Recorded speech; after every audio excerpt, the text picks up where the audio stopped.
until they changed the Rickroll law, which at that point called waste the state's problem. It's always going to be treated with, whether it's revered as garbage, it's going to be treated as it.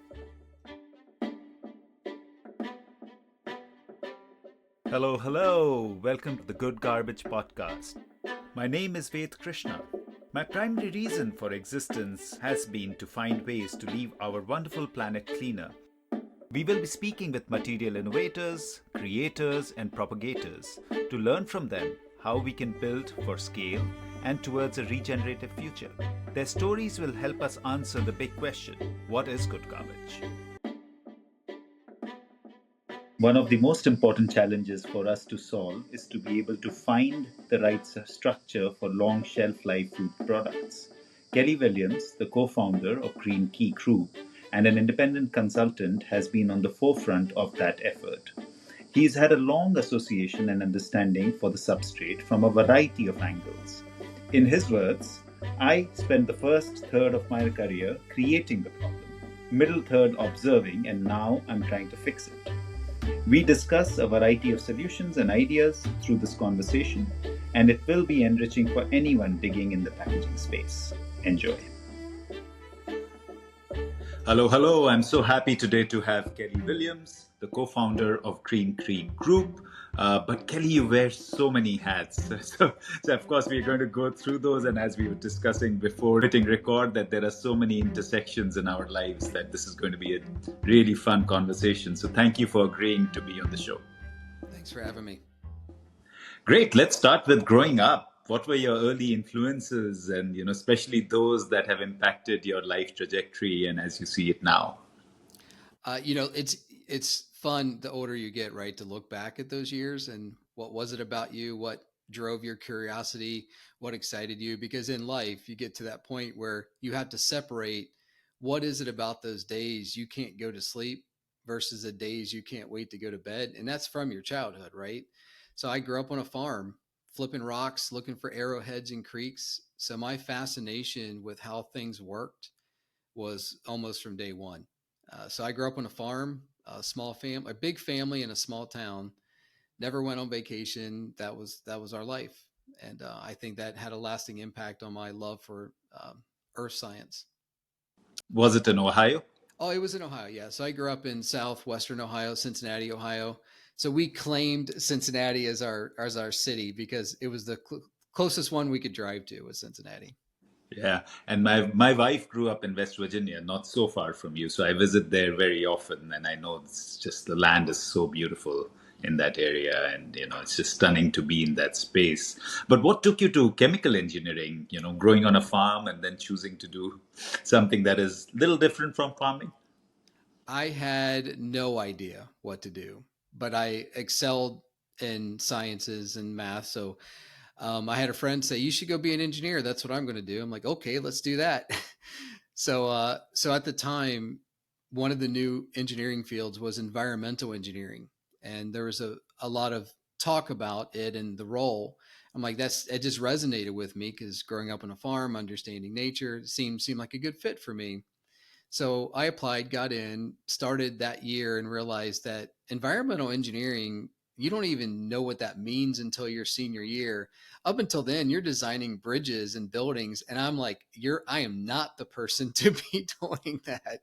So I had a panic actually of what to do. And at that time, chemistry, my chemistry in high school was the athletic director. He was gone most of the time.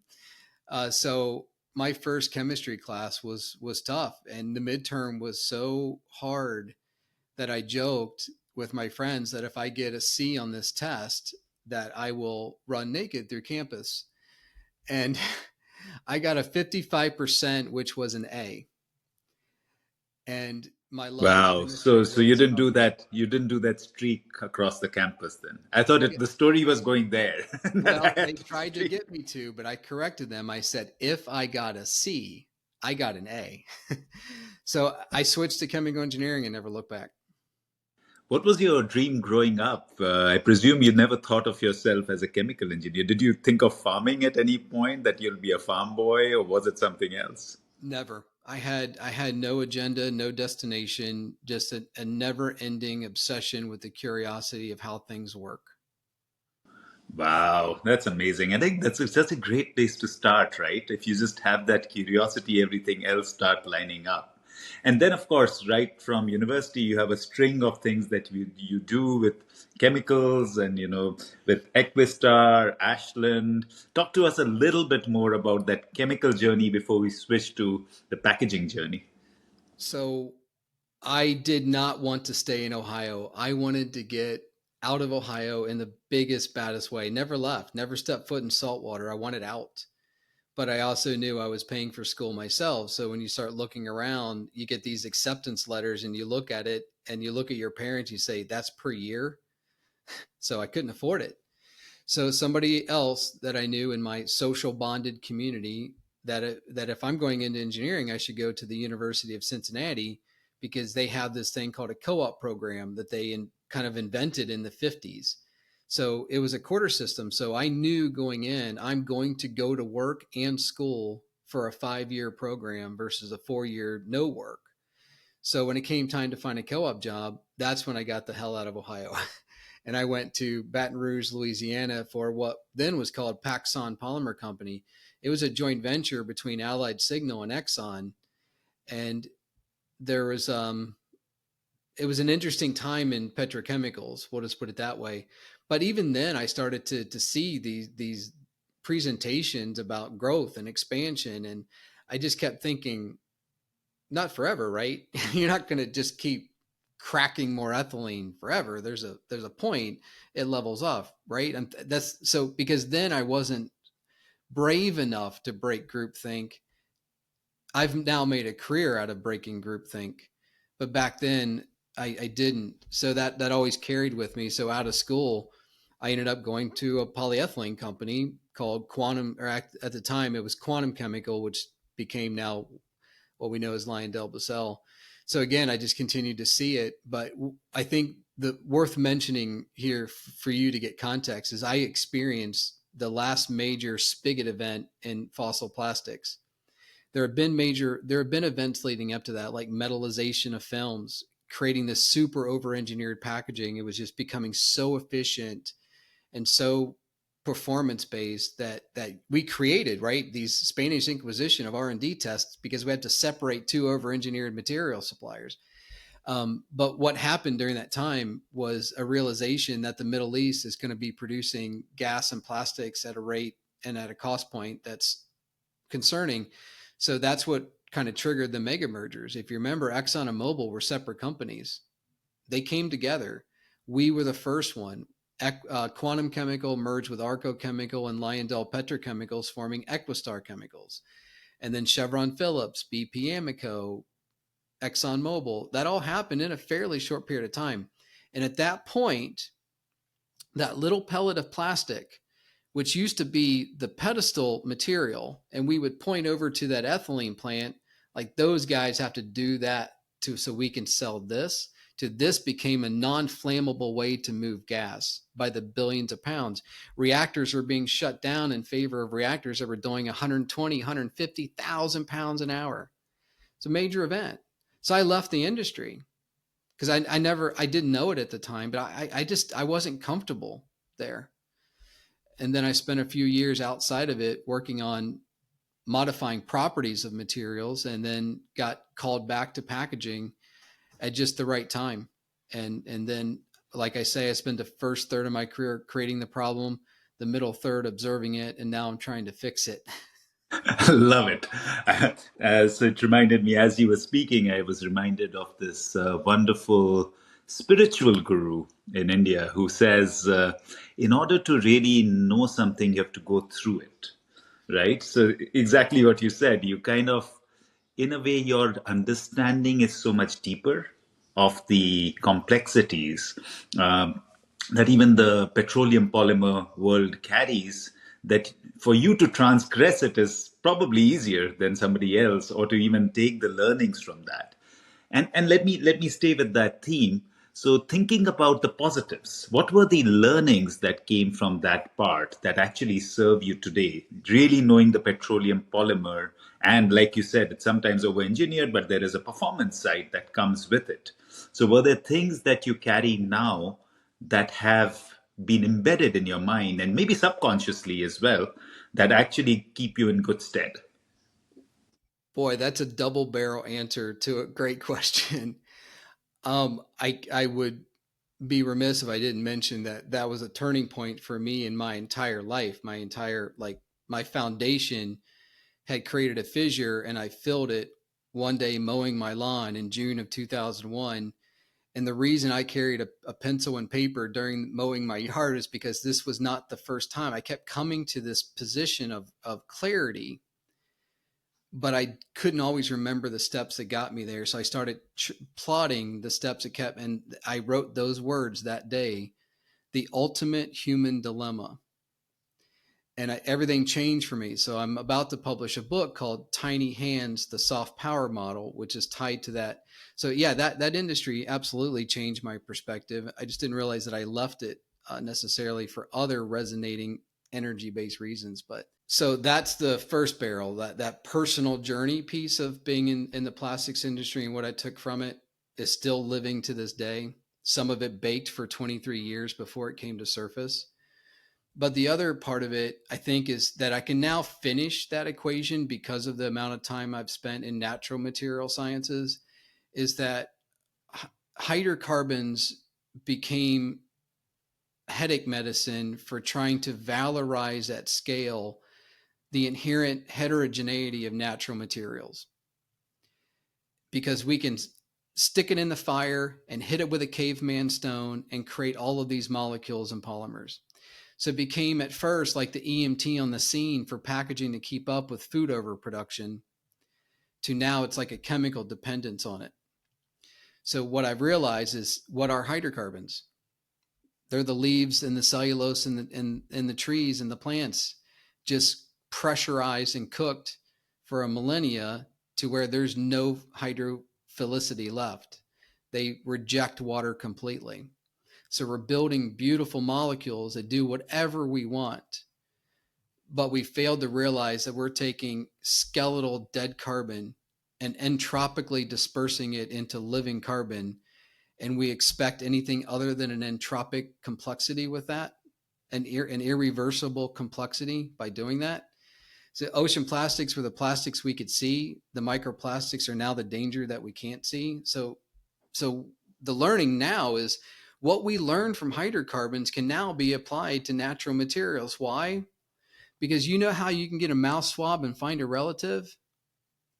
That's called polymerase chain reaction. That's an enzyme based process that the guy who invented it knew how to do it for 11 years. Struggled with, how do I get an enzyme stable at 130 degrees Celsius to replicate DNA? He found it one day. The story I was told in college was he was high on acid in the redwoods of California when it came to him, but I speculate. But he found it in the hot springs, and that's changed everything, right? Here's the difference: we have almost godlike ability to not have to go flipping rocks in Arkansas or digging mud in Africa to find enzymes. If you have something that's even close, you can force the evolution to do these things. And it's everywhere. It's in every laundry detergent that you use, has engineered enzymes in it. So we're seeing it in all these different pockets, even in food science, where food science at first was growing food without problem. Now it's building nutrition back into them. Why hasn't it reached material science for packaging? There's a reason. There's nothing to do it on. 93% of the world's paper comes from the craft process, which is what? It is a fossil industry approach to natural materials. We stick the trees in the fire and we beat it with the same caveman stone. So that cellulose is cellulose, but it's hornified. It's calcified. Microorganisms will eat it, but it's the deer legs at the wolf park. They don't like it. It's the pretzels in the Chex Mix. They'll eat it, but they don't prefer it because it's not a live cellulose anymore. So I think that's the biggest takeaway from the fossil plastics industry is, what do we get right? What do we learn from it? Which is, we need a simple feedstock that we can valorize simply to meet societal needs. And look, we're addicted to convenience, and 8 billion people can't become overnight homesteaders. So packaged food is essential to survival. We just got to increase the nutritional content and reduce the entropy of it afterward. Oh my gosh, you've given me so much to unpack there, Kelly. Anyways, I was with some remarkable people last week, this week, and one of the things I was questioning this amazing woman who's been on my show. She's called Sean Sutherland, and she runs something called the Plastic Planet. A really amazing person, and I was asking her, nothing on Earth exists without a reason. So even all the petroleum, the crude oil that is under the surface is there for a reason. So I was asking her, does she understand by our extraction what is really happening under the surface? And she said she doesn't, but she'll introduce me to somebody who does. And I think it's also that invisibility. So I'm adding another layer to the complexity, right? This may be the veins, the blood flow inside the Earth's veins, and we may even be extracting a lot of that. And how that is going to impact is going to be another layer of challenges that might come. So I don't know. I'm kind of posing it to you as a question in case you know that, because that's the other challenge, right? We are going on extracting something that has, like you said, been created over the millennia, and we don't know how we are impacting the undersurface of the earth. So do you have ideas there? I've never thought about the underbody of the earth so much, other than if you think about what is that process, that fossilization process. You're taking It's all about sugar. We'll go there in a minute, but you start with that little sugar unit, then you create a higher molecular weight, becomes a carbohydrate. You keep increasing the molecular weight, you get cellulose. So when you're in that high intense pressure, intense heat, almost like you can think of you when you're in those personal situations, right? You start to densify, you start to close off around you, you start to get tighter within yourselves. Same process. What happens? Anything that loves other stuff like oxygen, it goes. You end up with just carbon and hydrogen, which is 100% fully rejective of water. And water doesn't create life. Life creates water. Water is the essential. That's the tiny hands in my book. Those little hydrogens at a triangular shape to that oxygen is what allows cellulose, lignin, and hemicellulose to grow plants and trees. It's what allows our DNA to hold together for an enzyme to open it up, to read it, bring it back together. Enzymes work within that space of soft bonding. The reason we use the craft process to get cellulose is because there, in 1 gram of cellulose, there's 10 to the 21 hydrogen bonds. That's a billion trillion bonds. But I can peel them apart because it's the weakest force in nature. But we're not peeling it apart. We're hitting it. We're beating it caveman style to get it apart. I feel like it's not about what happens inside the earth. It's about trying to remember what life is. And it's the role water plays in it. So enzymes haven't evolved to take over this completely water rejective material. That's not part of what they were evolved to do. So I think any type of recirculation from inside the earth to the outside of the earth is messing with domains it shouldn't be messed with. Yep. And when I look at, similar to what you're saying, when I look at all the production processes in the ecology, it is all additive manufacturing, right? If you look at a cellulose creation, the big trees, even the redwood trees, all they are doing is sequestering carbon using that one source of energy that shines up there, and some minerals from underneath, and voila, you get beautiful cellulose fibers. And exactly what you are saying, and we'll get there, and I'm sure we'll talk more about it. And what we do is, of course, subtractive. We take that cellulose and we grind it and remove the lignin through very, very nasty chemistry, and then we rehydrolyze it to bond together, which is such a I would say such a regressive way, in a way, to do things. So I wish in the future we will get into additive manufacturing, where you have machines that are maybe sequestering carbon and creating cellulose rather than crushing cellulose. But yeah, we'll jump more into it. But I know this is getting deeper than I had expected to, and probably I'd expected that this might happen. But I want to make it a little lighter because there are things that I read which were very interesting, and I'm still going to keep with your polyethylene world. What is machine direction oriented HMWPE films that you worked on? Is this because I always thought machine direction is more paper? I didn't know. I thought the polyethylenes were more square in their structure. That was one of the so it was something I got involved in right out of college was MDO. So when we formed the mega merger, Lyondell Petrochemicals, the technical people moved to Cincinnati, the business people moved from Cincinnati to Houston. So there was a separation. So these new guys coming in from Texas, we're talking about MDO. It was actually James River started playing around with it, got acquired by Print Pack. Some people stayed or left, and so there's some incubated like little innovation pockets trying to do it. Well, my group, a friend of mine at Equistar, we decided we were asked, "Do you guys want to see what you can do with this?" So we said, "Yeah." What we discovered is that like your grocery store bags, those thin bags, that's called ultra or not ultra. It's high molecular weight polyethylene, which is bimodal. And when you orient those to really high degrees in the machine direction, generally what happens is films get really splitty. We started to see it go back up. So we were making stronger films through orientation. Then we started building upon that in terms of densities and co-extrusions. And they're like, well, why blow film? You can sheet extrude into an MDO and create a lot of surface area in a fast.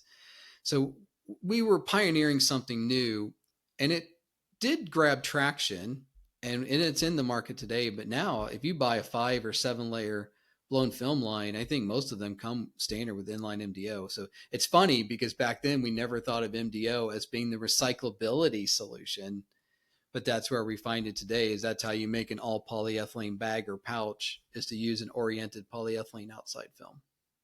Got it. Got it. Thank you for that. Also, you kind of move from a process side to a marketing side.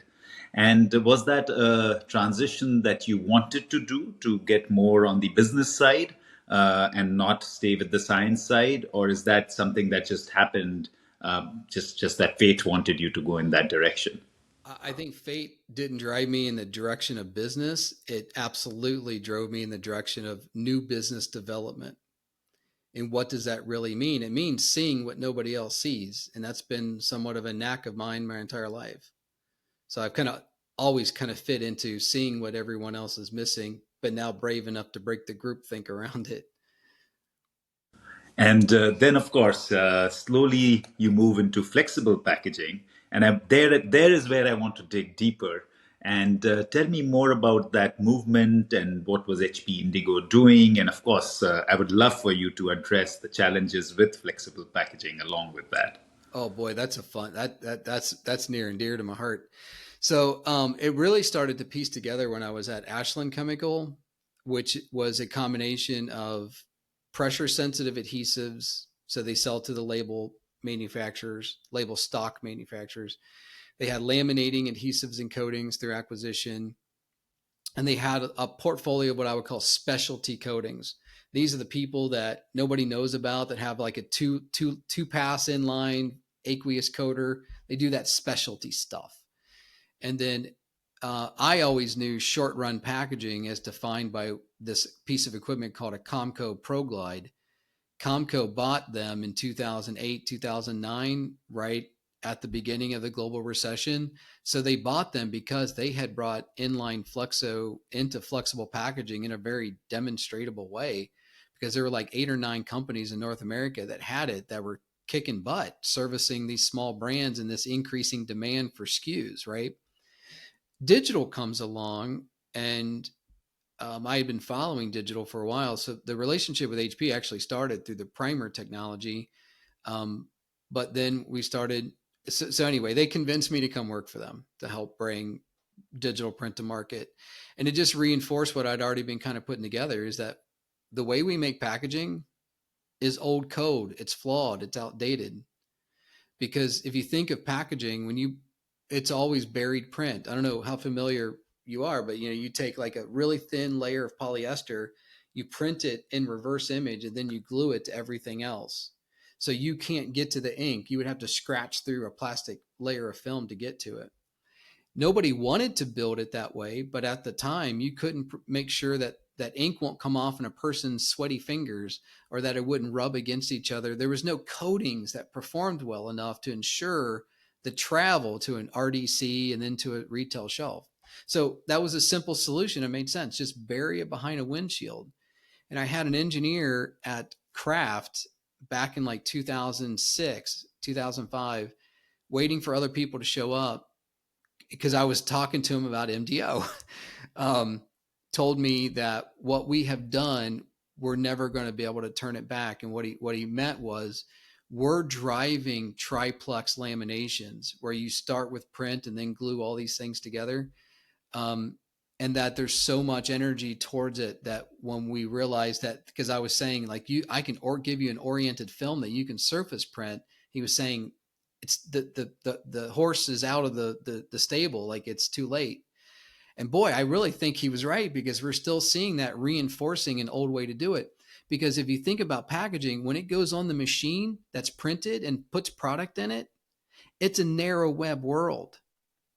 So we don't design for packaging, we design for printing presses, because back then single brand SKUs could drive that. And I feel like, and also in 2012, 17 converters had about 60% of the market in North America. Today, it may be less than 10 have over 80%. So they're all trying to find spots on sinking boats of these long running, continuously predictable legacy SKUs are going to continue to wane down, as because there's 25,000 emerging brands in the United States alone, being serviced by who? 10 converters whose their order isn't big enough for them to take it. That's why probably half of the $5.4 billion stand-up pouch market's being serviced from Asia, because they're able to provide that need, that typical need. So I'm going to take a step back. I realize that a lot of what you're speaking over time I've learned, but a lot of the listeners will not know the stuff that you're talking about. So we're going to take it a notch lower, and talk a little bit more about flexible packaging itself. What is flexible packaging? Why are the layers needed? And of course, the conversion process that is, again, like you said, the tollers need, there is its own complexity of conversion itself. And how did the flexible packaging side emerge in terms of barriers and stuff like that? And you were talking earlier about food. So I'm going to, again, simplify the question. Uh, Tell us about flexible packaging. Why is it needed? How did it emerge? And what is the complexity? Flexible packaging started with cellophane and glassine coated paper. If you wanted to package something and have it last on a shelf, that was what changed it. The grocery store emerged because of cellophane, because it had this amazing oxygen barrier, so it could keep things fresh. And the world was built. Frito-Lay chip bags were based on cellophane until like the late 70s. Polypropylene replaced all of that. So you kind of went from moisture was our sensitivity to moisture is impenetrable with fossil, because fossil plastics don't like water. Oxygen became the problem. Well, since then we've got co-extruded films with different polymers in it. We've got metallization. So we have multiple ways to add oxygen barrier to that. So it's funny because as we see compostable materials being engineered over into those, reclaiming those lost areas, it's kind of back to, we don't need oxygen, we need moisture, because natural materials have really good oxygen barrier. Why? Because there's oxygen in the molecules. It's a different system. So I always found that an interesting difference. But what's happened over time is we've just optimized flexible packaging to this incredible point of efficiency, of cost, of barrier, super over engineered barrier performance. So that's great and all, but now you have to do something with it, either recyclable. PCR, I think, is, I mean, all you're doing is giving it one more pass through the system. So even if they realize that they got to start working on compostable, it's tough because no one has the assets to do that type of work anymore. You don't need it in an optimized world. So just access to application development assets has been one of the challenges, I think, with bringing new sustainable material systems to market. And if you look at a typical flexible packaging that is ubiquitous, something like maybe a snack bag, like you mentioned, Frito Lay's, how many layers is it? And what are the typical layers that are needed in order to have like that 2 year shelf life or something like that? You know, you eat a potato chip and it's as fresh and it was made a year back, and that's basically because of the packaging. So, what is the layering and what is the complexity in layering in the conversion process? It's the ABC. ABCs of packaging. So that A layer, the outside layer is the appearance layer. That's where the ink goes. Like I said, it's usually always buried behind the film, not printed on the surface of the film. So it's a sacrificial layer to carry ink. The next is usually where the barrier comes in. So metallization, barrier coatings, that's where you're engineering. Sometimes it'll be in the C layer, but the C layer is containment. That's the part that seals the bag together. But you're seeing lots of combinations where now the A layer is being barrier modified, the C layer is being barrier modified. But if you think about it just generally, it's the ABC. So 3 layers is general. It's very typical. And why does it become so challenging to downcycle? Well, I won't call it recycle because recycle is a misnomer. But talk to us a little more about why it becomes so challenging that it has no economic value and nobody wants it. Uh, a couple of ways for that.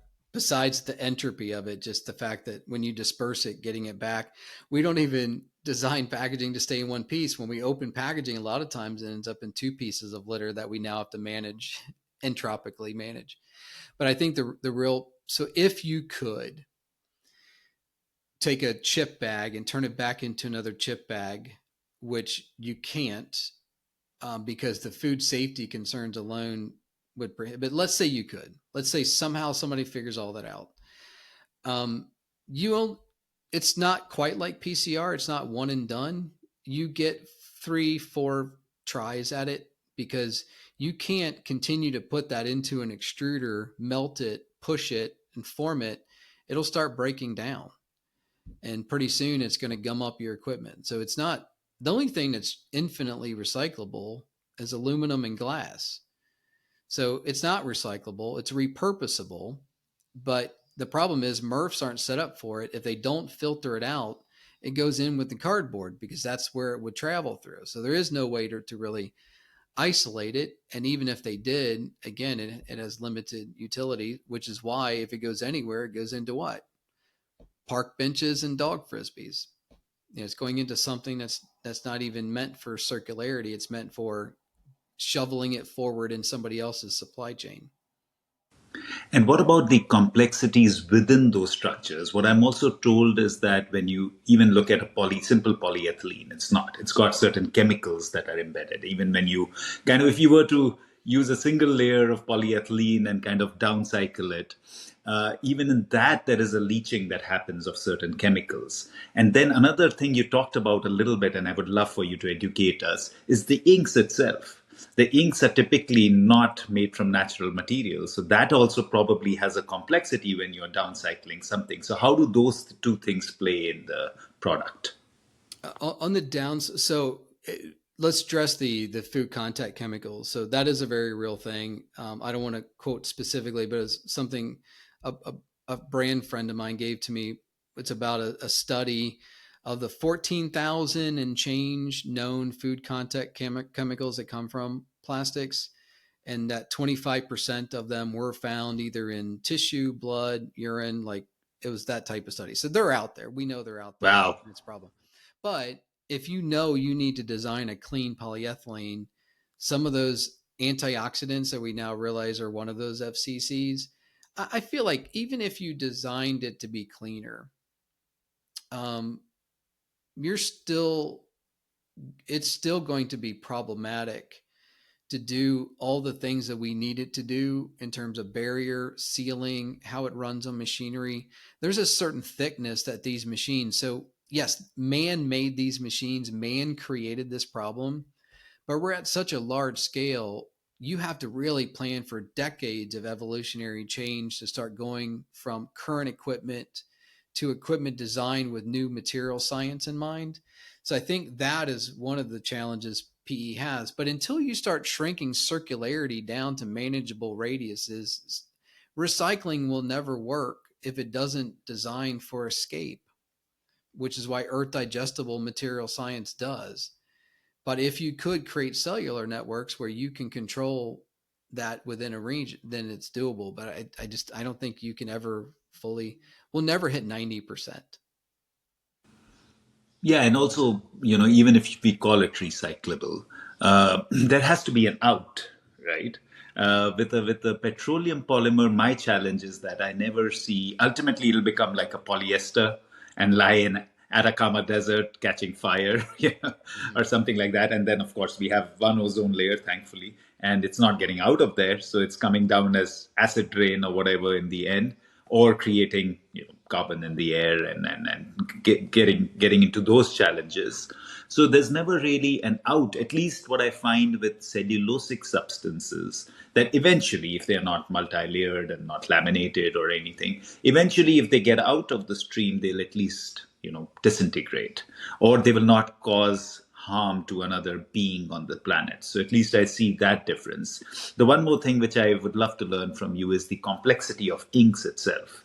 How dangerous are the inks that are typically used? And yes, you said there's a protective layer, so they ain't getting out. But then at some point they will get exposed to different things on this planet, and how does that impact? That is a really good question, because inks is one that I think, for me, I don't put a lot of material science thought into it, because it really represents, I think, very easy space to develop new organic binders. Like, I feel like that's not what's holding it up. What's holding it up is these massive scale operations that just can't swap in and out of ink sets like that. So where you are seeing compostable inks being used would be like, paper plates, things that are that type of, so they're there. I feel like this is where the regulations may have to get tighter. Someone's going to have to maybe drive it. So I feel like they're more there than most people realize. They're just not being used because right now they don't have to from a certification perspective. And it's a real headache to do. So I don't know how that plays out, but I think that's one of them. Okay, let's journey on. And I see that that lawn mowing movement definitely led to other ideas. And I see that you become a sustainability strategist at Futurama, and then NatureFlex is what you start using. So tell us about that journey and that evolution from the lawn mowing to becoming the person that you eventually evolved into, and so clear about working with the space of transformation. Uh, Working for Futamura in cellophane was an absolute uh, rock that stepped me to where I'm at, where what I was in that day mowing my lawn, the ultimate human dilemma, has had a few key points of breakthrough, including my startup Green Key, which we can cover if you like. But to what led to the book, Tiny Hands, the soft power model, is about hydrogen bonding. Because what, I don't know if your audience knows what nanocellulose is, but I'll just tell you, it is cellulose that is so separated from itself that the surface area is that if I gave you a jar of it and I said that's 3% solid, you turn it over and say, no, it's a solid mass. Like, no, that's how much water it's holding, right? But the thing with nanocellulose, anybody in the technical field would say that I'm perfectly right, mostly right, or fair to say what I'm about to say. You can make anything out of it, literally anything out of nanocellulose. So if you ever had any question whether or not it has real utility in the market, that's what cellophane is. Cellophane is nanocellulose. Controlling the hornification of nanocellulose is how they create something that looks like plastic film, as clear as glass, and is 100% cellulose. So I think that's directionally where we're going to see material science. I think there's two P's of packaging: paper, non forestry,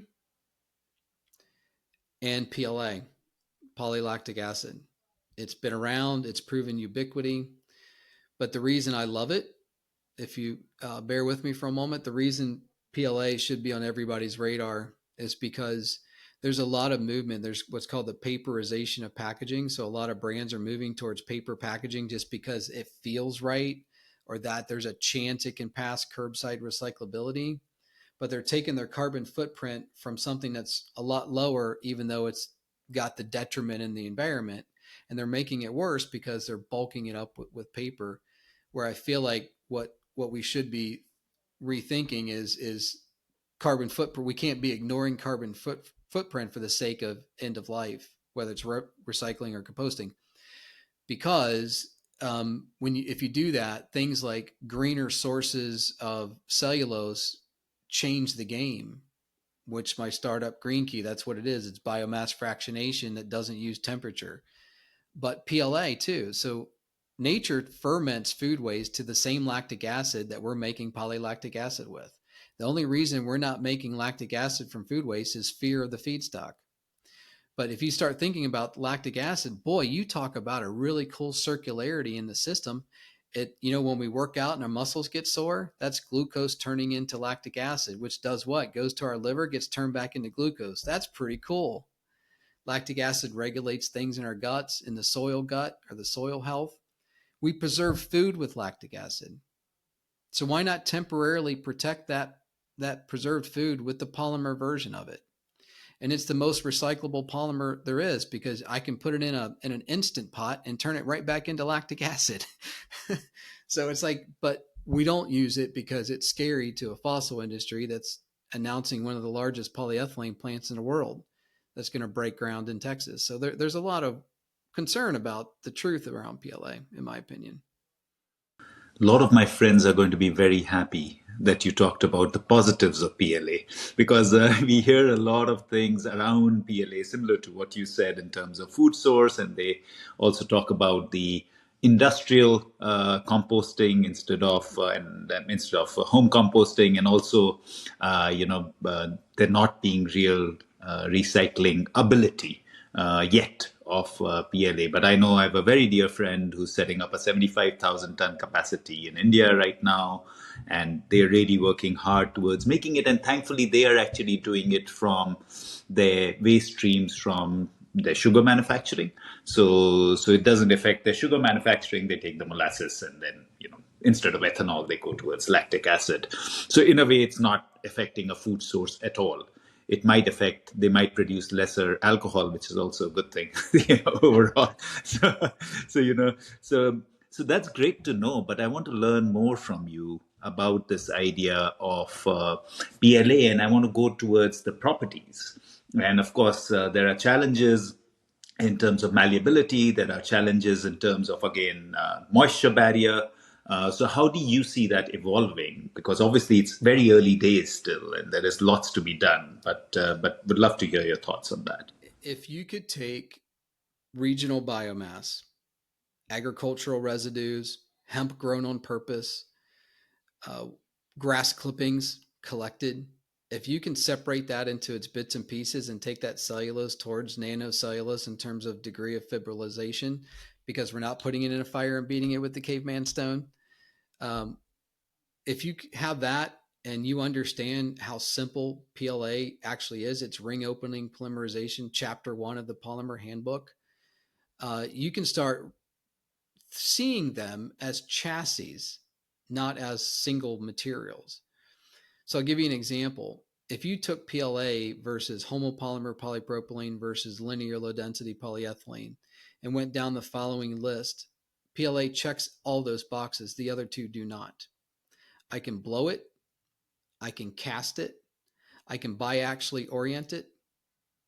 I can metallize it. It's got see-through clarity. It's heat sealable.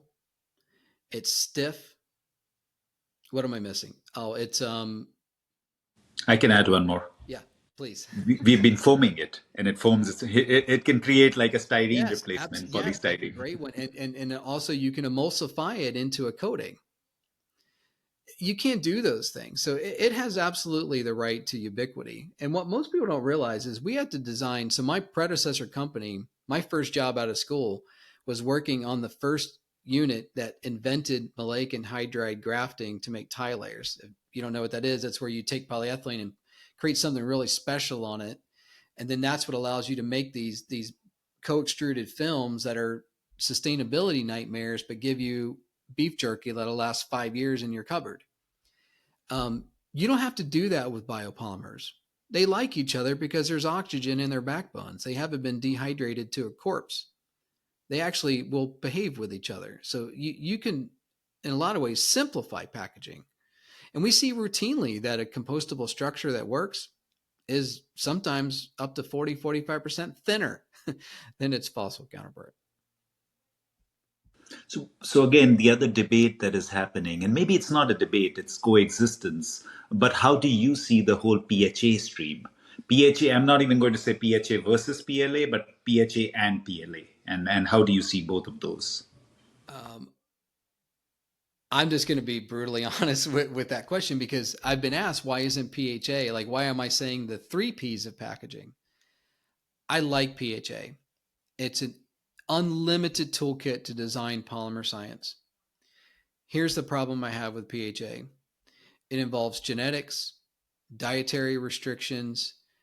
It's versus ring opening polymerization of PLA. I cannot compare those in the same context, but it can be manufactured, distributed.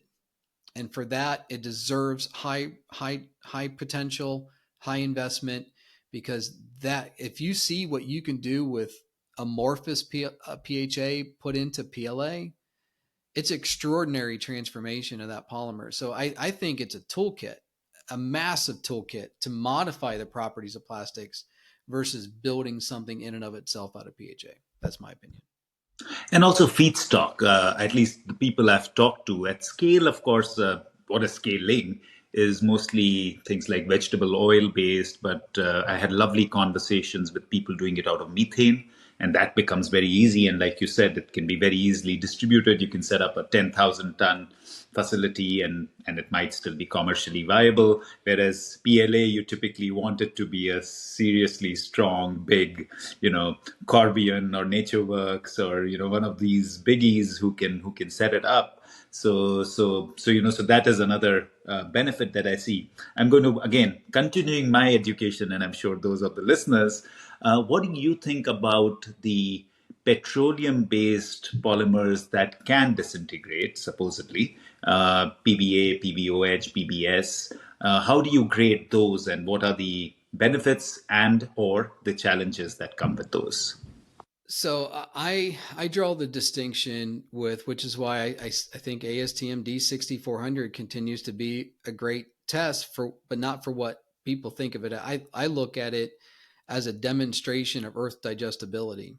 Either the microorganisms digest it or they don't. So I don't distinguish those that are using synthetic building blocks to do that, because I know bio PBS can be made from all natural feedstocks, but if the supply chain isn't there for them to do it, that's not their fault. So I don't distinguish the source of it today. I worry about, does it do what it's designed to do? Does nature take it back? So what you're saying is a PBA or a PBS will not be digested by Yep. a Yep. natural bacteria? No, they absolutely are. They are digested. Yeah, absolutely. Yeah. Okay, so that way they are, if we ignore the feed stock and coming from petroleum, you feel that those polymers are okay. But the other challenge I've heard, and this is again hearsay, I don't have technical know-how of this, is that there are challenges that come with recyclability and clumping when you look at PVA coated, say even a paper. There is challenges that happen, and of course they're also talking now about challenges that might happen in terms of food contact. So I don't know if you have more ideas around that and would like to throw some light on I that haven't one. heard anything on the food contact side of biopolymers, but if you're talking about recyclability or repulpability, I'll give you an insight into one of the challenges of it, and it goes back to what I was saying before. What is a hydrocarbon? A hydrocarbon has been a soul extracted from its former self that no longer accepts hydration. It's completely hydrophobic. So when you're putting a hydrocarbon polymer onto a repulpable paperboard, it's easy peasy because it's easy to get it away. When you start using natural materials, they don't mind water and they'll tend to agglomerate. So what we call stickies is actually not a polymer science problem. It's just we're now working with living materials versus, you know, cadavers of the past in our design. But what I'm seeing is really good work in understanding debonding as much as bonding. So I think it's all straightforward engineering stuff. You call it straightforward, and my mind has a thousand things going on in it. Like all And the I may ideas be that you're mentioning. oversimplifying it too, but in my mind, it's that. Yeah. We would like to take a minute to thank our sponsors. Good Garbage is sponsored by PACA, a family of brands that produces compostable packaging and works to implement regenerative solutions. PACA's new project is to bring compostable food serviceware and food carry products to the North American marketplace. Learn more at paca.com. Now back to the conversation.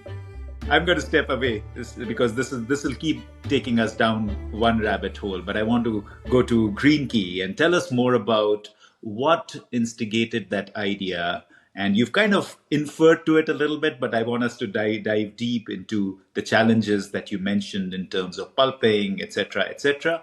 And how did that whole idea germinate, and why are you so passionate about it now?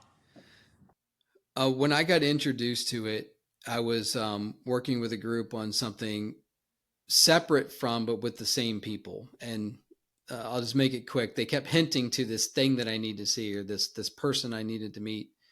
And when they described it as a green pulping process that doesn't use temperature and all natural chemicals, and they told me what it was based upon, which is, like if a log falls in the forest, nature takes it back slowly, but it takes it back. Same chemical mechanism that we're talking about. I struggled with it. I went back 3 times over 6 months because I had to keep it really. So I've been with this now for a few years, and in continuing to really understand the heart of what we do, and it goes back to some work that was done back in the early 90s is the genesis of the work when they were trying to find new ways to prepare cellulose for dissolving grade, where you want to get it really fibrillated, really clean.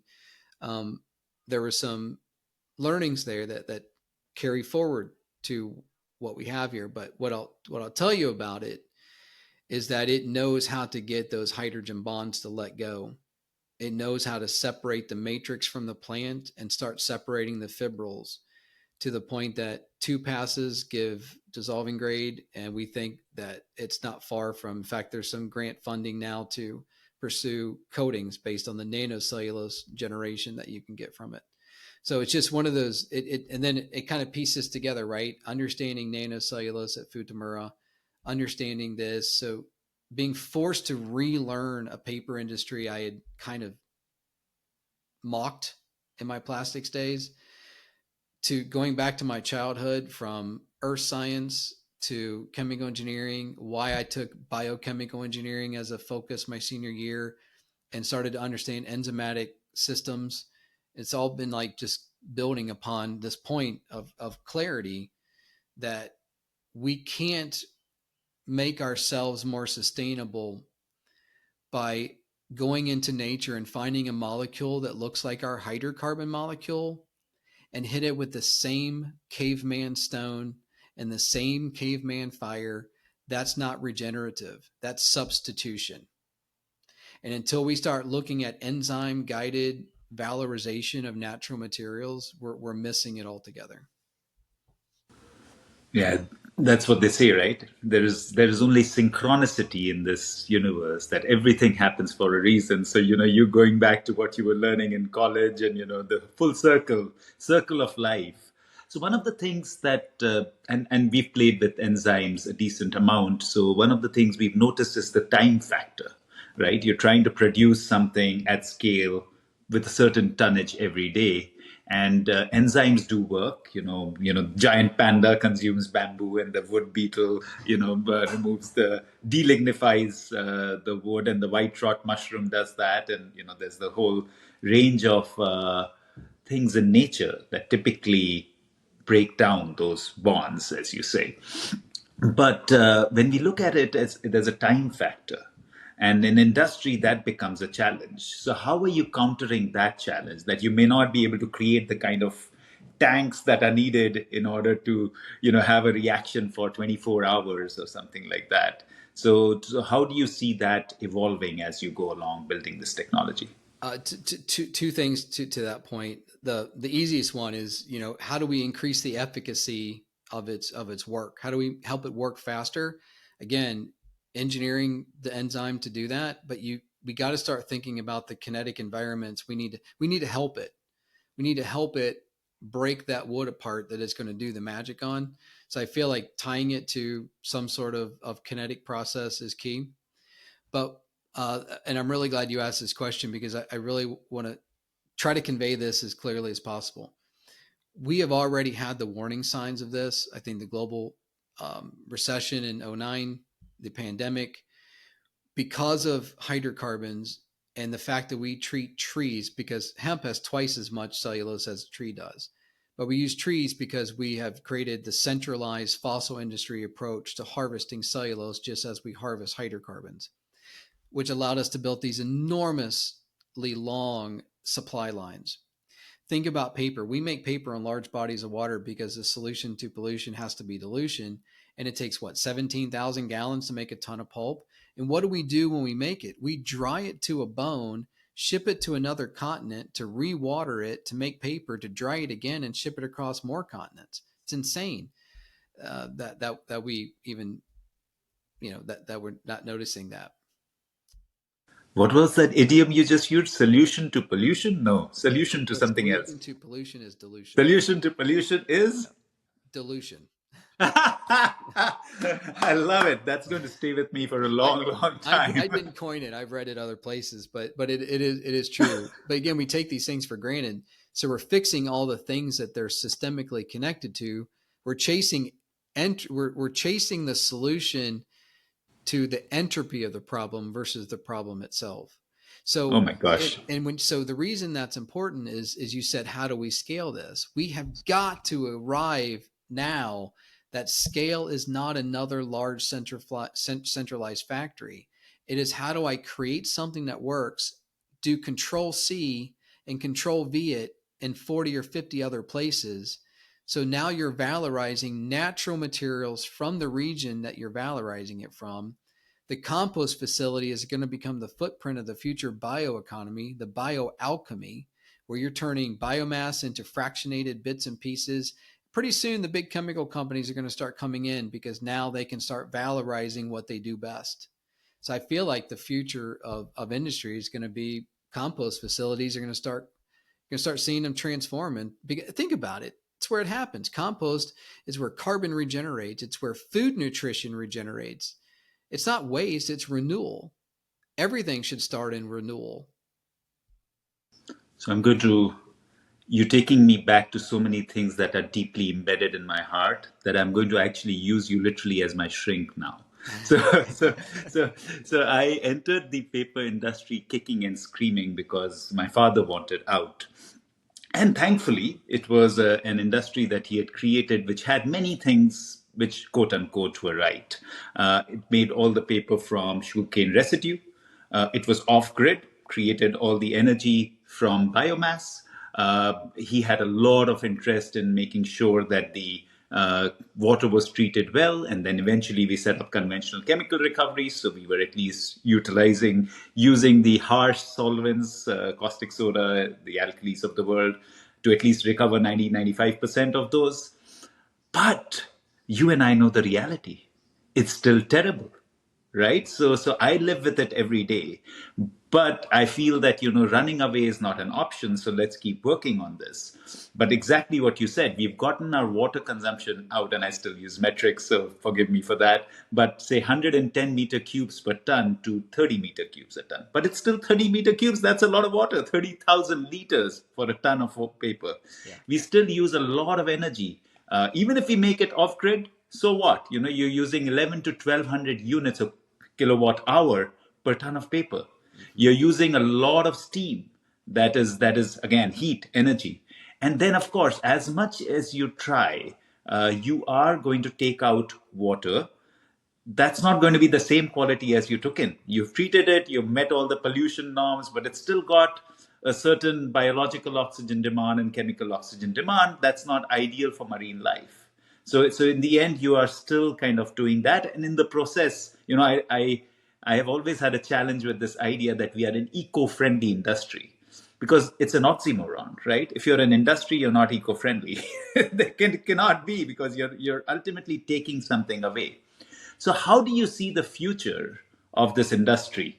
What is your dream state that that you're working towards? How will, and I'm talking more from as much as you can share in the process side, that okay, you take in a cellulose from the environment, which hopefully is a waste, and then how do you do the processing so that you're not doing the kind of damage that we do today? Boy, you're really unlocking a big piece of this. We could probably do an episode on it, but I'll tell you quickly how I see it. But I'm gonna start real quick with I think the signals are already there, like talking about annexing Canada, Greenland, Russia invading Ukraine. BlackRock's saying it right now. Look, Bill Gates isn't the largest farm owner in the United States because he wants the freshest food for his house chef, right? It's about natural materials, water rights. I think PricewaterhouseCoopers said 55% of global GDP is tied to natural materials. BlackRock is sounding the alarm that this ignoring of it is going to come to roost. So there's this kind of, I wouldn't say they're taking the bolts out of the flange to hydrocarbons, but they're definitely loosening the bolts, and they're setting up hardware to figure out how to extract natural materials to do the same thing. Here's our opportunity. You can't centralize natural materials. You have, unless somebody becomes the McDonald's of material science, you have to do it where it's at. So my vision of the future is, again, those compost facilities become bioalchemy centers, biorefineries. But I feel like what Green Key represents is the ability to do what we should be doing, making all packaging we can out of cellulosics, leveraging what nanocellulose, because the problem with nanocellulose is you can't make it in Finland and ship it to Boston because you're shipping 97% water and it's $1 million a ton. So what I envision is Wetlap goes right to product. So you're designing for the product. So incline wire, mid-web machine, and just make healthier molded pulp products, make healthier packaging products. Like, don't dehydrate it until you're ready for it to be dehydrated. Cellophane hornifies it under controlled conditions. Once we cook that pulp at the pulp mill, there's nothing to separate those bonds from coming together like that, right? Because the hemicellulose and the lignin that keeps them separated are gone. So once that hornifies together, it's paper as we know it, but it's not paper as it could be recognized and leveraged. So I think Wetlap is the future material basis for packaging, and graphics is distributed, right? Why are we? You should be able to flow artwork through connected nodes and deploy. I feel like there's a missed opportunity there to integrate technology with our current archaic ways of making packaging. That still doesn't solve my predicament, Kelly. So the predicament is more to do with the technology you're pursuing. So, okay, over time, what we've tried various times is, again, enzymatic cooking, enzymatic bleaching, and we've also tried other stuff. Because what happens in the pulp and paper process, you create a problem, and then you have another plan to solve the problem. Yep. How do you create the problem? You create the problem by cooking it with harsh chemicals. Then you have a chemical recovery system that recovers that chemicals, and you cook it again. So it's an endless cycle that kind of happens. And we've tried other stuff, like we've tried formic acid pulping and acetic acid pulping and explosion pulping, but none of it comes to pass. So how are you designing that so that it really happens at the small scale and if effectively? That's the Green Key secret. That's what Green Key does. It can take, as long as there's cellulose in it, it can separate cellulose from everything else. And the lignin, the hemicellulose, the oils and medicines that are extracted are all in the liquid phase, unadulterated, completely separatable and valorizable. But the cellulose can be everything from current pulp and paper products all the way to nanocellulose with a stop at dissolving grade. So it can continue, because we don't have that material space. We don't have something that is so fibrillated that if you dry it, it hornifies, but is opened up enough that you can now build material science. It becomes a scaffold. You can polymerize PLA on the scaffold of cellulose if you wanted to. We just never had that material because 93% of the world's cellulose comes from the craft process. So until we just address, I'm not saying the craft process needs to go away, but I think it's fair to say we won't see another craft pulp mill built in North America in our lifetime. So what's going to be the replacement? It's that you have to start turning zero carbon footprint natural biomass in the region for which you need it, and then brands can start controlling the radius and you can start creating more of a cellular system. But that takes years. But right now you can solve the material science problem by just looking at the past and it's funny because people in sustainability roles today, like, you almost have to be always looking into the future, right? And sometimes we just need to stop and look at the past before we start extrapolating into the future, because the past tells you a lot of what you need to know. And we're seeing a lot of things from the past coming back to vogue. I joke that old is the new. Like, our solution to PFAS was a 1966 taffy paper. So we're seeing things coming back that we've known for years, just never had an incentive to do anything with it.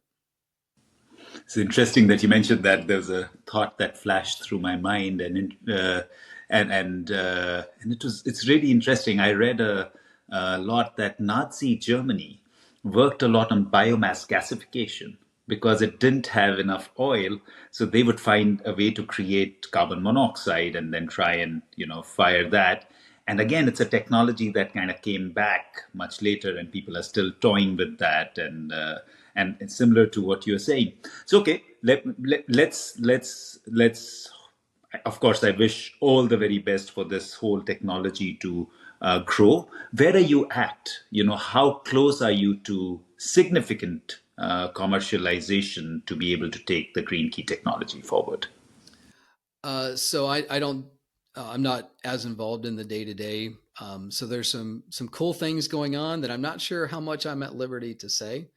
But they are, seeking, there's concern about the grants that are in place, and are they going to stay? Are they going to? So I think just based on that, there's a renewed interest in finding the right strategic partners to keep it moving forward. But again, Green Key's goal is not to be downstream oriented in valorization, but to enable it by being the one that knows how to separate nature into its bits and pieces. That's really what it is. It's the next step to agriculture is to take the 48% that ends up being the food that we eat.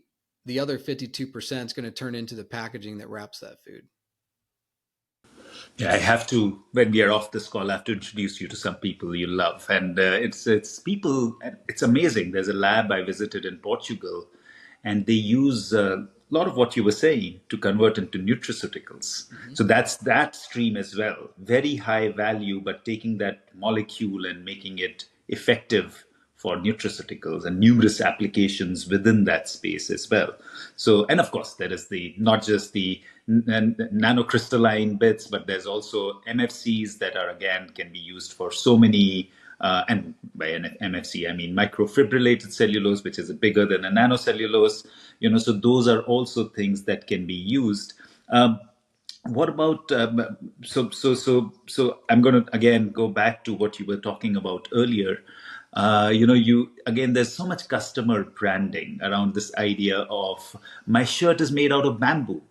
But again, you and I know what it takes to get alpha celluloses out. And it's even more harmful, when you look at dissolving grade pulp. So I would love for you to address that, since you understand that discipline, this whole idea that it's a viscose fiber.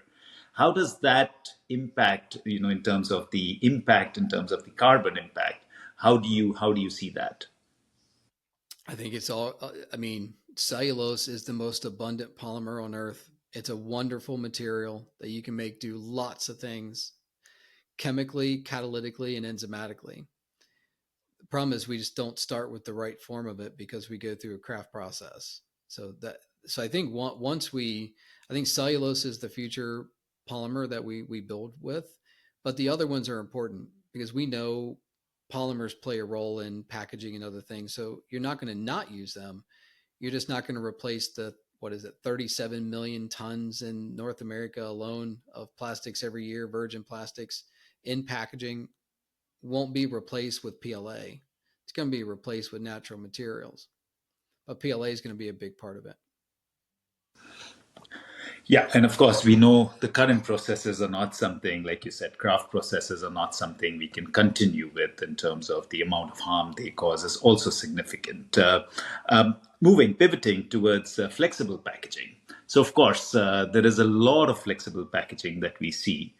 How do you see that structure evolving so that it is not just recyclable? Maybe they make it a monolayer and they call it recyclable. That might have its own challenges, but becoming compostable. So, say if you were to look at a potato chip bag of the future, how do you see the structure? It can be made. It's known that you can make a chip bag that's home compostable, that has all the properties to provide barrier, run on the equipment. Costs more, so price is a big, probably the biggest problem with it. But look, let's be honest. The plastics industry doesn't want to see compostable packaging be successful. They would rather have some new seaweed polymer on stage at the plastic shows than a real threat. Um, and I don't mean that anything against, but I'm just saying like there's a purposefulness to it that we just have to take into consideration. So I don't know if the quagmire in California with interpretation of their new law SB 54 has plastics influence behind it, but it's complex, right? And then we're at this stage where everyone's worried about the future sustainability because administration is drill baby drill, deregulation, and just a lot of concern. My point goes back to what I said earlier. That's dust. It's chaotic dust. Don't let it get in your eyes. Let it settle to the ground. Because for BlackRock to make a statement like that should tell you that they already know they're setting up to control the transition. And it'll be interesting to see how they do that because you have to decentralize it if you do it. Because you can't centralize biomass valorization. You inferred to one thing in passing, and that is the whole idea of conversion. So, of course, people have trillions of dollars of assets, the Amcors and the Pactivs of the world who will not just let go of their assets. Tell us more about the complexity when it comes to tolling. And what does that take? And then they have their own challenges. They have to run their machines at a certain speed. They are obviously they have been set up for a certain kind of structure. How do you see that evolving? They're big, right? Multiple sites, very big sites, do a lot of volume. They're almost in their they have painted themselves into their own predicament because they don't design packaging, they design for printing presses. And they're so far removed from the customer who needs it, and they have ERP systems that may take the amount of time to confirm an order as somebody else would be to produce it and ship it. So everyone views digital printing as a non-threat because the speed isn't there. And I've heard throughout my career, once digital hits 350 feet a minute, that's what's going to put Flexo out of business. That's not what's going to put Flexo out of business. Increasingly, you're not going to find people to run them. It's a highly trained position. I can go into any town, any quadrant of any city in the country, and I can hire a digital press operator, no problem.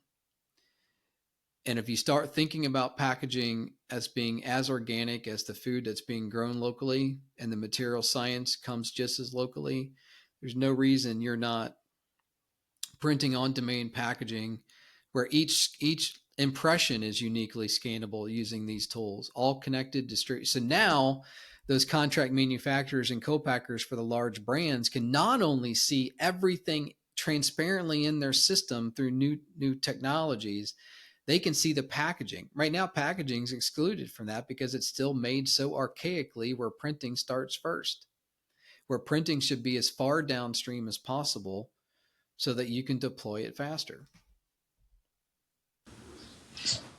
If we look at, I'm staying with the conversion process because one is of course the printing and the pouching, and it could be a flow, it could be a stand up, etc., etc. Um, But there is also that angle of currently they also laminate or they do heat seal coating, etc., etc. So they will not just sit and lie on those assets. And you're right, there could be different lobbying that might happen.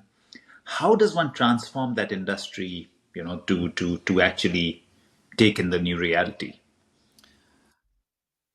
There's going to be some, most likely, some equipment implications. The one that comes to mind most would be like tandem extrusion lamination. It's built to make one thing, a lot of it really fast.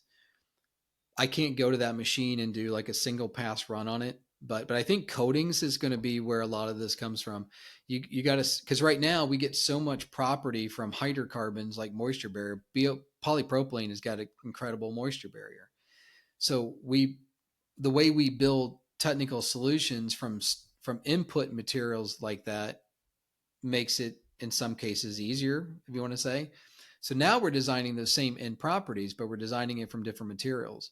So to do that, coating technology. So I just gave a talk at a water-based adhesives talk at the ASC conference, and my message was, look, double down on water based. It's coming back. Why? Because nature starts with water. Water and nature are synonymous.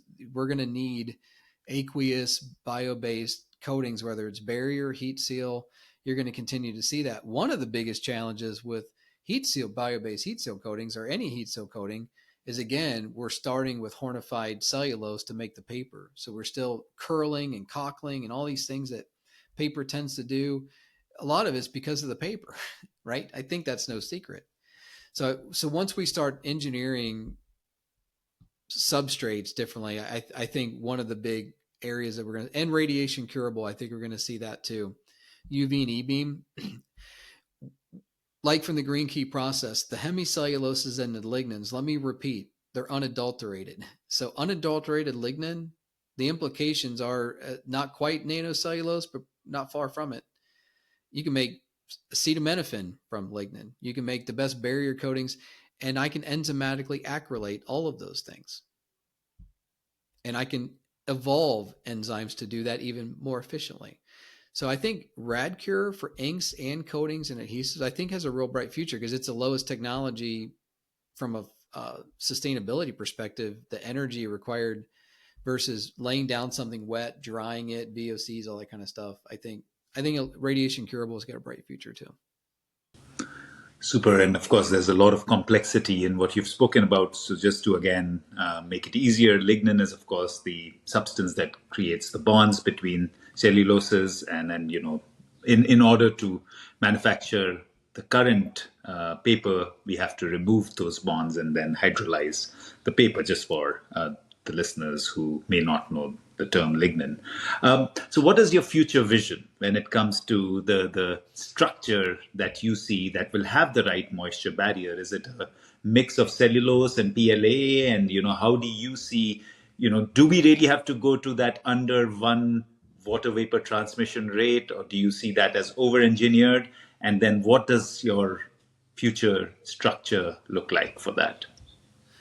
I'm not going to give away all my secrets, but I will say that it involves simplifying material science to bond and let go as needed, knowing where it's going to go. So that sounds a little mysterious, but basically, there's a real opportunity to simplify packaging considerably. I believe surface print is the way to go. You need to separate functional graphics from graphic decoration, and it allows you to push print downstream. Look, there's a reason Doritos aren't part of the Halloween festivities because when you buy a bag of Doritos, it may have been filled within the last month. The packaging was probably made 9 months ago. So I think those are real opportunities to rethink supply chain. I think the size of the current flexible packaging manufacturers being pushing that $1 billion mark um, is going to hamper their ability to be not only in tune with the market, but I think being able to react to some realities as some of those long running um, legacy SKU brands just over time start to decline. You're going to be replacing it. The brand will replace it, but it's not going to be from that one brand that's a $7 billion brand anymore. More power to you as you go along. And that takes me towards the penultimate question that I always love to hear, which is if you had a crystal ball and you were gazing at it 5 years hence, how do you see, Green Key and the other things that you're doing evolving, and what is your vision in the next 5 years? A lot of ground game build out. Again, scale is not about centralized, it's about deployability. So I don't care if you have a process that can scale to 400 tons. I would say, why would you ever make 400 tons a day in one location? You need to show me that you can put 40 mills in that can do 10 a day. That's the future of scalability. So that's going to start to happen. I'm already seeing it in some aspects of it, but once somebody starts creating a bioeconomy in a region, it will grow. Superb and succinct. And that takes me to my final question. What does good garbage mean to you? I love it. I love that question. I was not expecting that at all, but I love it because we got to start. I'm not saying we stop using the word, that's ridiculous, but we got to start thinking about it differently, just like throwaway, right? So, in some ways, I feel like the current administration and their views on deregulation, it just reinforces what we already know, right? Until they change the RCRA law, which is the Resource Conservation and Recovery Act, I think 1979, which at that point called waste a state's problem. It's always going to be treated with, whether it's revered as garbage, it's going to be treated as it. So I feel like our opportunity is to show that it's not bad, it's good, it's feedstock. And I feel like one of the biggest levers to do that is blockchain, because what's going to drive capitalism into waste management is making sure that material is what it's supposed to be. So now you can create futures and sell against it, and that will drive capitalism into this space. And one thing of course, we didn't discuss at all, and I have to discuss it before we go away because you're a fellow podcaster. What prompted that? The Roots to Fruits podcast. What is it about? Let's give a shout out to people who will want to probably access that and learn from you. And why did you get into making that effort? Roots to Fruits is that culmination from that moment mowing my yard in June of 2001 to now. It's the culmination of it, because I finally realized that I wasn't wrong. I just had the wrong lens to see what I was observing. And once I realized that connection, I felt compelled to not only write about it, but to talk about it, because it's all connected. Look, we're approaching a system collapse, and we need to realize what, like, if you and I never liked each other, like everybody knew we hated each other, it's that day you're forced in a car together, you realize that all of your indifferences are fake, they dissolve.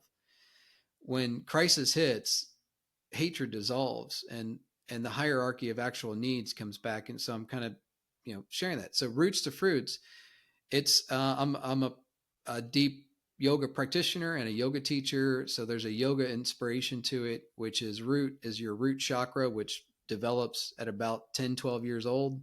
Everything about you has a lot to do with that person. And then the next is sacral. So you can look at industry that way. What you're selfish when you're 10 years old, right? You all you know is yourself and your immediate family. So your sense of security, how grounded you are as a person, it all gets baked in. Those roots form there. Then you start getting curious about other people in the world, sexually, other opposite sex, creativity. Like, you start to branch out of those roots, and you spend a good part of your time building the trunk of your tree. Well, you don't build a tree if you don't have strong roots. You become a vine. But the real is that third eye pineal gland, that third eye energy. That's where the real fruit, that's where that bonding energy comes from. That desire to be a part of something greater than yourself really manifests in that. But you have a lot of opposite forces. So I use the chakra spectrum to look at individuals, teams, organizations, entire industries. You can look at it through that lens, tied to physics. E equals mc squared. All matter is both mass and energy. So at any given moment, your internal dichotomic valves of your emotions could shift you towards mass or enlighten you towards energy.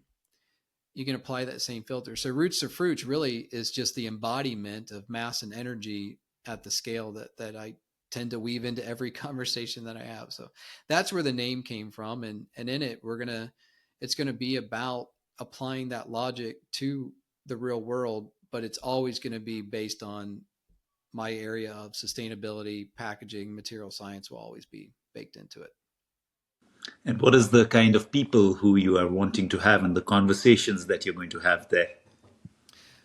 My target demographic for the book are not my network. I want them to get it, but my network, people in the packaging industry and material science, some of you are in it, but my demographic is defined as really women between 30 and 55, because I feel like there's so much soft bonding energy there. There's this real deep desire to save the planet and to make the world a more nutritious place. There's just so much energy there that I feel like this book and this message helps them.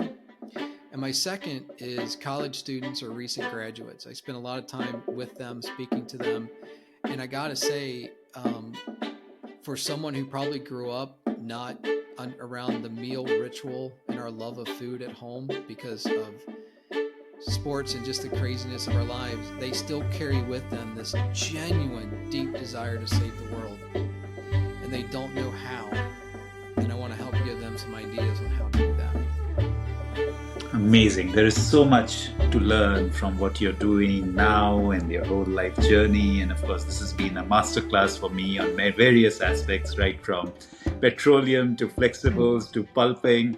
And I'm sure lots of people who listen to this episode will definitely learn from those. And I know we've just scratched the surface. There is so much underneath every topic that we actually tried to get into. So thank you so much, Kelly, for the work you're doing, for taking the time to talk to us. And, I wish you all the very best to transform this world into a better place. Thank you so much for the work. And as soon as we're ready, we're going to have you on my show. I'm not a woman, nor am I a student. That's okay. But would love to be there.